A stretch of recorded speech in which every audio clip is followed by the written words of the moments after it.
Hi, I'm Upwards, and welcome to another day in the life with me. And today we're going to be taking out the Samsung Galaxy S22 to see how it does in 2024.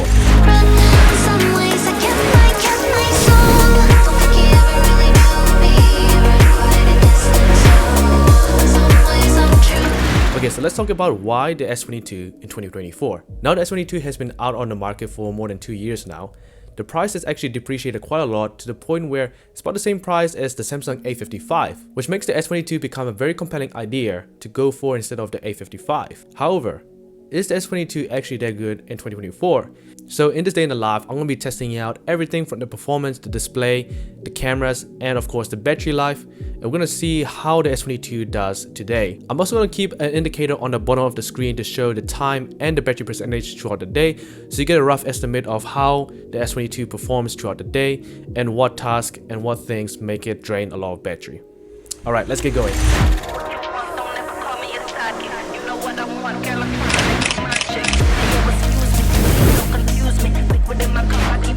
Okay, so it's currently now 9:46 and our battery percentage is at 83%. So let's quickly talk about the performance of the S22. So I've kind of been using it throughout the whole morning, just kind of catching up on all of my notifications, my messages, replying to people, and just checking up on social media. So far, the performance of the S22 has been pretty good. It's not the most snappiest. Of course, it's been 2 years since this phone is released, so we can't expect the best performance, but other than that, it has been really solid so far. Launching apps, using all my social media, switching between different apps has been pretty smooth. Now the S22 that I have here is the Exynos version, which means it's a little less efficient than the Snapdragon edition. So we're gonna have to see how the battery holds up. It's currently already 83%, which is not looking too good since it's only still in the morning, but hopefully it will last throughout the whole day. Okay, so now I have to log into my assignment, which is due tonight, so I'll talk to you guys later.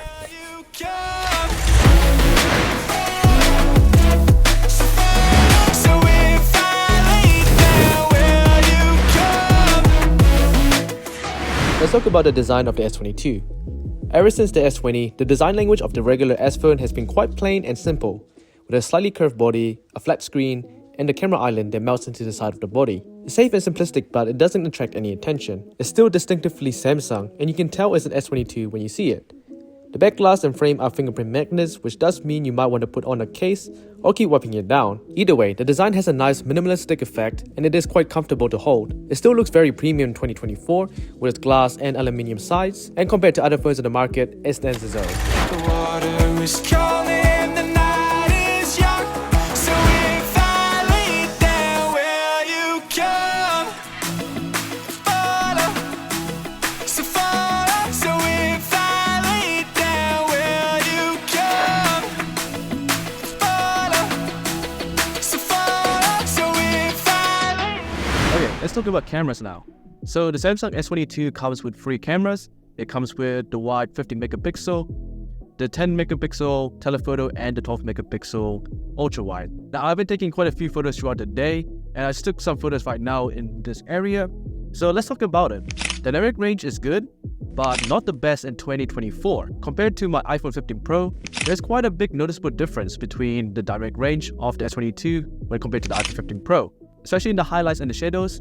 And with the beautiful sunrise, you can see there's a lot more color, a lot more going on with the iPhone 15 Pro than the S22.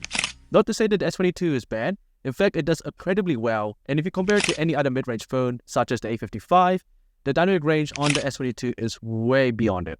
However, talking about the performance of the camera app, I did notice it was a little bit laggy whenever I tried to enter and exit the camera app. Switching lens does take a little bit of time to go from the 0.6 to the 1 to the 3x, but otherwise the actual camera quality of the photos have great detail, colors look great, the process looks pretty clean as well, so there's nothing really here to complain about. Not only that, but it is consistent across all 3 cameras.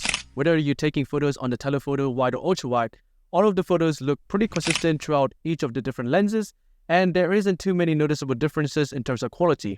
Now you do also have the option to shoot at 50 megapixels for the main camera, so that option is available if you want to go super high resolution. Obviously, you do need a bit more light, but it still does a pretty good job regardless. Videos on S22 look pretty good as well, and it also has the crazy ability to shoot up to 8K.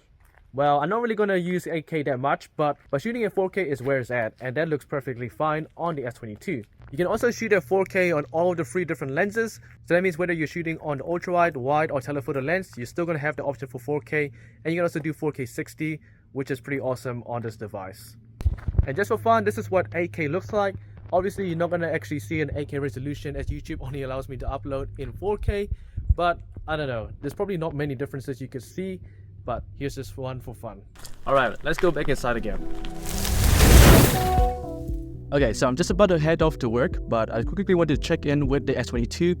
It's currently 148 and our battery percentage is at 59%. That's about average, I would say. Overall, experience with the S22 has been actually pretty good. I've been enjoying using this phone so far. The vibration motor is actually pretty tactile, which is really cool because coming from an iPhone user, where the vibration motor is probably one of the best out of any phone out there, the S22 does stand its own, and it's great to see compared to other mid-range phones where the vibration motor is just super weak. So that's really cool. User interface has been pretty alright, and yeah, that's pretty cool so far for the S22. Let's keep going.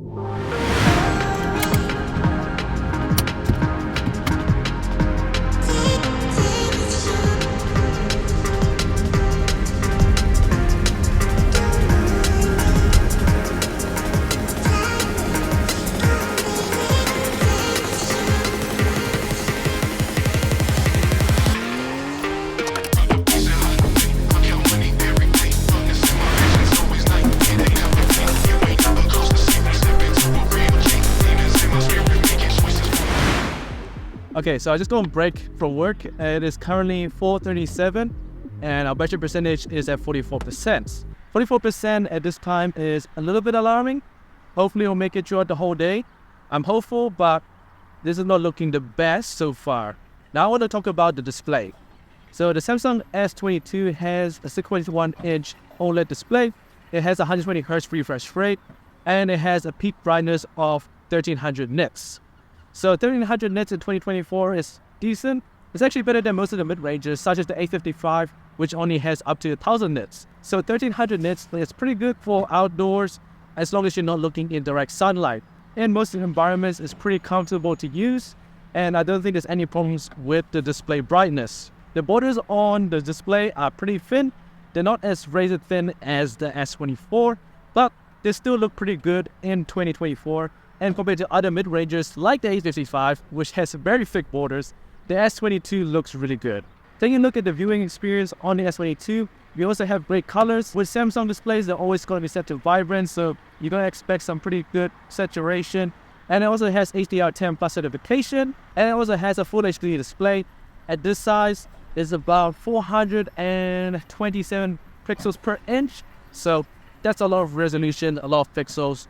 Pretty good on the S22. So that's my little check-in now. About to go back to work. Okay, so finished work now and it is currently 6:01. Our battery percentage is at 30%. So hopefully we'll get through the night. But we're gonna have a long night ahead. We're gonna work on my assignment. I also got dinner to do. So we'll see how it goes.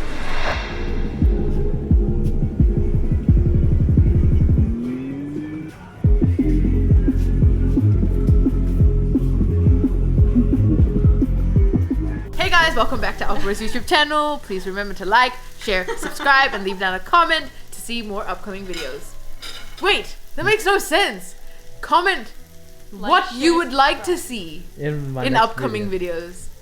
I'm redoing that way. It was so like, comment to see. We are making dinner. We're making K barbecue. Alright, so a quick little check-in. It is now 9:25. Our battery percentage is at 24%. Which is actually pretty good. So I think we're going to be able to make it throughout the whole night. But we're still got quite a lot to do, so we'll see. Alright, so we've officially made it to the end of the day. It's currently 11:08 and the battery percentage is now at 21%. So now it's time to go through the battery performance to see how the S22 has held up throughout the day. And the screen on time was actually 2 hours and 18 minutes. 50 minutes was from Instagram, 17 from WhatsApp, got camera, Notion, the always on display. But what actually drained the most battery was Instagram, surprisingly, with 50 minutes and 16.9%. So having 2 hours and 18 minutes of screen on time with a battery usage of 76% is not very good. And compared to other phones such as maybe the iPhone 12 mini, this Samsung S22 barely beats it. I'm not really sure why. I was expecting the S22 to do better in my day-to-day life, but it did survive. However, I'm not very impressed with its performance. So in conclusion, the S22 is a solid phone and it comes with a great display, great performance, great set of cameras, but the battery life is quite weak, and maybe you should opt for something like the S22 Plus instead, which is also the same size as a lot of these new mid-range phones at 6.6 inches. So that's something to keep in mind if you're considering the S22, maybe go for the Plus model instead. Alright, that's it for this video. Thanks for watching, make sure to subscribe, and I'll see you guys in the next video.